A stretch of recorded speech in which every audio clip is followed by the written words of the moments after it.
तो मैं तो किसी भी एंगल से ना क्वालिफाइड हूँ, ना ही मतलब कुछ भी वो नहीं है जो बोलते हैं ना आउट ऑफ सिलेबस, कि एक नर्सरी के बच्चे को 12वीं का बोर्ड एग्ज़ाम में बैठा दिया गया है, कुछ ऐसा फील हो रहा है। तो महाराज जी के लिए कुछ बोलना चाहते हैं। साल 2019 में जब मैं 12वीं कक्षा में था, तब जहांगीर से सबको ही हम लोग शशि और प्रभु जी हवांद्रो सबको ही प्रभु जी के साथ में दिल्ली गए थे महाराज जी के व्यास पूजा में। वो फर्स्ट टाइम था जब मैं महाराज जी से मिला। तो उस दिन क्या हुआ, दर्शन आरती के बाद जब क्लास हो गई तो महाराज जी इधर आने वाले थे पंडाल पे क्लास के लिए। आह्वान प्रभु और मैं, हम लोग अब जैसे बचपन से दोस्त हैं, जैसे दोस्त लोग घूमते रहते हैं, तो वैसे एक कंधे में हाथ डाल के ऐसे हाथ और पकड़ के ऐसे घूम रहे थे। सब हम लोग डिवोटीज देख रहे थे, क्योंकि फर्स्ट टाइम हम लोग छत्तीसगढ़ से बाहर गए थे और इतना बड़ा कुछ देख रहे थे। तो ऐसे डिवोटीज देख रहे थे, अरे वो देखो वो अरे देखो वो प्रभु। तो उसके बाद एक डिवोटी आई थिंक सेफ्रॉन में थे, वो हम लोग को देख लिए, उन्हें पकड़ के डांटे, क्या कर रहे हो आप लोग, हाँ ये मंदिर है, मंदिर में कृष्ण बलराम जैसे घूम रहे हो।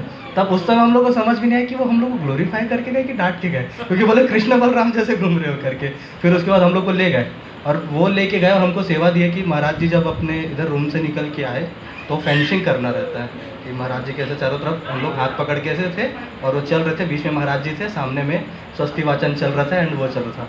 तो वो करीब आधे घंटे हम लोग वो चलते चलते गए।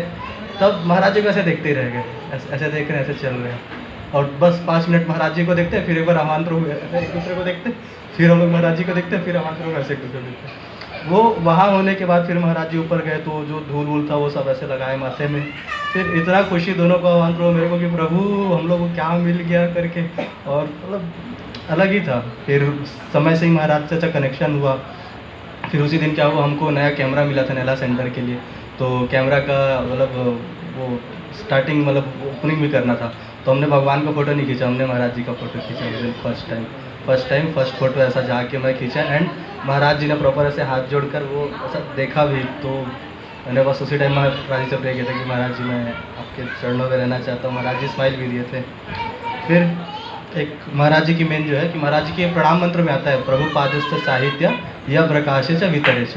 तो मैं बुक डिस्ट्रीब्यूशन की थोड़ी महिमा बताने चाहता हूँ कि महाराज जी जब इंडिया आए तब बुक डिस्ट्रीब्यूशन इंडिया में मतलब आई थिंक जो प्रभुपाद जी किए थे वही था, एंड बुक का प्रोडक्शन ज़ीरो था। तो हम लोग जैसे ही मतलब बिजनेस में समझते हैं कि अगर हम किसी चीज़ को नया मार्केट में लाना है प्रोडक्ट को, तो प्रोडक्शन स्टार्ट करने से पहले हम लोग को उसकी डिमांड बनानी पड़ती है, तब डिमांड आएगा तब तो प्रोडक्ट सेल होगा।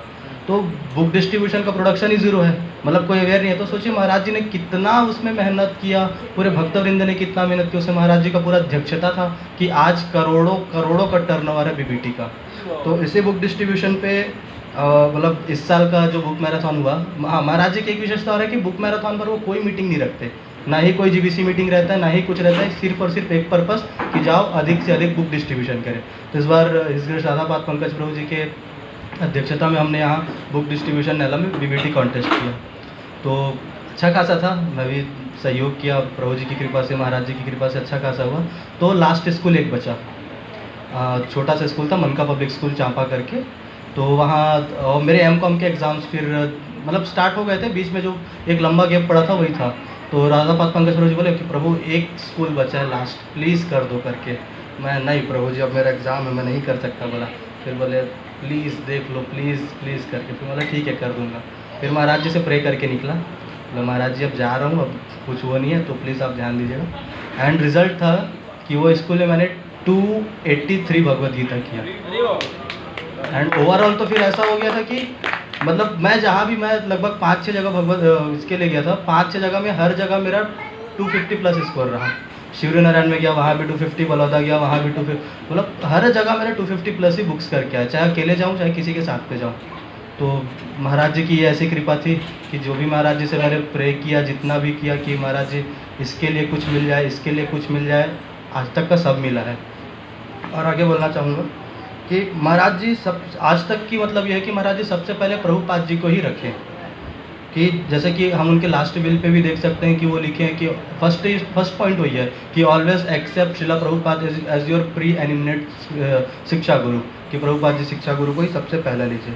तो इसमें एक पास टाइम ये भी है कि शिला प्रभुपाद जी ने बहुत लिमिटेड लेक्चर दिए रामायण के ऊपर, आई थिंक एक ही लेक्चर दिए रामायण के ऊपर, एंड महाराज जी ने भी वही लेक्चर सेम टू सेम ही दिया है रामायण के ऊपर। तो इतने मतलब महाराज जी शिला प्रभुपाद जी को इतने ज़्यादा फॉलो करते थे। एंड उनकी जो भी टीचिंग्स थी, जैसे कि बताते हैं पास्ट टाइम कि महाराज जी जब कोप में जॉब करते थे तो महीने की जितनी भी सैलरी उनको मिलती थी वो सारा का सारा सैलरी उठा के सीधा शिला प्रभुपाद जी को दे देते थे। बाद में जो माता जी है वो जाके बोलती थी घर चलाने के लिए कुछ रहे, तो फिर प्रभुपाद जी उनको रिम्बर्स करते थे। तो उसमें एक भजन का लाइन है ना कि शिला प्रभुपाद कृष्ण कृपा मूर्ति, प्रभुपाद कृपा मूर्ति है गुरुदेव। अगर हमको प्रभुपाद जी की कृपा चाहिए, क्योंकि अगर प्रभुपाद जी की कृपा मिलेगी तो भगवान की कृपा ऑब्वियसली मिलेगी। तो शिला गुरुदेव जी को ज़रूर सरेंडर रहना चाहिए। नेक्स्ट है कि गुरु महाराज जी की स्पेशल क्वालिटी है कि डिवोटीज केयर ऑलवेज। जैसे हमारे आदिकेश्वर प्रभु जी ने बताया कि कैसे उनको केयर मिला, जुगल किशोर प्रभु जी को भी बहुत केयर मिला, महात्मा के हर किसी डिवोटी ने यहाँ पर वर्णन किया कि उनको महाराज जी का बहुत ज़्यादा केयर मिला। तो इसमें महाराज जी की एक ये भी थी कि जो डिवोटी फास्टिंग में रहते थे एकादशी के दिन, जिन्होंने फुल डे फास्टिंग किया रहता था, महाराज जी उनसे मालिश की सेवा नहीं लेते थे। दशावतार प्रभु जी अपना एक पास्ट टाइम बताया कि एक समय कार्तिक में वो फुल डे फास्टिंग कर रहे थे, ओनली फ्रूट्स पे चल रहे थे। तो और उस समय महाराज जी को जब पता चला तो महाराज जी उनको सीधा बोल दिया कि अगर आप फास्टिंग करें तो मैं आपसे सेवा बिल्कुल नहीं ले सकता करके। तो महाराज जी इतने हैं कि डिवोटीज हर किसी को जोड़ के रखें। सहनशीलता, जो सहनशीलता का जो बोल के गए ना, जैसे कि उस दिन जब महाराज जी का एडमिट होने का जब न्यूज़ आया, प्रभु जी से मैं डिस्कस कर रहा था, तो प्रभु जी मेरे को बताया कि कैसे वो बाथरूम पे स्लीप हुए और उन्होंने किसी को नहीं बताया कि मैं बाथरूम में स्लीप हुआ था करके। उस समय मैं सोचा कि प्रभु जी को बोला भी कि प्रभु जी छोटा सा अगर कट लग जाए हमको उंगली में किचन में, तो हम लोग पूरा का पूरा किचन उठा लेंगे, पूरा डिपार्टमेंट उठा लेंगे कि अरे मेरे को ये हो गया, ये हो गया, ये हो गया। महाराज जी इतना मतलब वो उनकी बॉडी कंडीशन ठीक नहीं, फिर भी गिरे, फिर भी किसी को नहीं बताया। और दशावतार प्रभु जी एक चीज़ ये भी बता रहे थे कि महाराज जी की हेल्थ कंडीशन ठीक नहीं थी, पिछले 1 साल से ठीक नहीं थी, 1 साल से वो चल नहीं पा रहे थे। तो वो और लेकिन ये चीज़ वो किसी को डिस्क्लोज नहीं कर रहे थे। क्यों नहीं कर रहे थे? क्योंकि उनको जो प्रिविलेज मिली हुई है शिला प्रभुपाद जी की सेवा करने के लिए, जेबीसी फिर वो प्रिविलेज ले लेता, बोलता कि महाराज जी तबीयत ठीक नहीं है तो आप सेवा ना करें करके।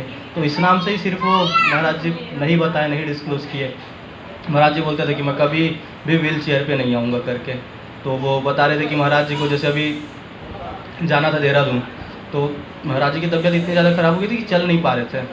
तो दशावतार प्रभु जी पहले उनको थोड़ा रूम में चलने की प्रैक्टिस किए। जब रूम में महाराज जी अच्छे से चल लिए फिर उसके बाद गए। इसी में एक चीज़ और ये बताई कि महाराज जी के पास अभी 2 ऑप्शन था, हेल्थ बहुत ख़राब था, चंडीगढ़ में भी नेक्स्ट अभी दीक्षा होने वाली थी, तो महाराज जी को चंडीगढ़ पे जाना था दीक्षा के लिए और देहरादून जाना था। दशावतार प्रभु जी रिक्वेस्ट कर रहे थे कि महाराज जी ऑनलाइन जूम पे आप मीटिंग शेयर कर लीजिए, वहाँ फिजिकली मत जाइए और 3-4 दिन जो मिलेगा उसमें अच्छा रेस्ट करिए, फिर अपन चंडीगढ़ चलेंगे, वहाँ आप अपना दीक्षा का कार्यक्रम वो करिएगा। तो महाराज जी बोले सब लोग हंसेंगे मुझ पर, बोलेंगे ये मीटिंग के लिए तो देहरादून नहीं आ रहा है, लेकिन शिष्य बनाने के लिए चंडीगढ़ ज़रूर जा रहा है। ये सुन के मतलब समझ सकते हैं कि वो स्तर जो है कि मैं तो कभी नहीं रखूँगा मेरे जीवन में, वो आना नॉट पॉसिबल। तो महाराज जी का जो जीवन, महाराज जी बता के गए कि जीना कैसे है, शिला प्रभुपाद जी के लिए कैसे हम समर्पित रह सकते हैं और कितना समर्पित। एक चीज़ हमेशा मैं अपना मतलब पिताजी से सुनता था, माता जी बोलते कि लिमिट होता है बेटा, हर एक चीज़ का लिमिट होता है, एक इतना ही किया जाता है करके। बट महाराज जी के लाइफ से वो चीज़ शिक्षा मिली कि yes things can be limitless, कि आप कितना भी आप एन नंबर तक का एक्सपेंड कर सकते हैं। महाराज जी जैसे अपना लाइफ प्रीचिंग करते करते ही महाराज जी गए। जो दशावतार प्रभु जी ये भी बता रहे थे कि महाराज जी नहीं चाहते थे कि वो बेड पे जाए, इस नाम से वो देहरादून जाना इम्पोर्टेंट समझा और देहरादून गए एंड फिर वहीं से। तो महाराज जी गए, इस बात का तो मुझको बहुत ज़्यादा दुख है, आघात हुआ है, क्योंकि बहुत सी मतलब एस्पिरेशन थी।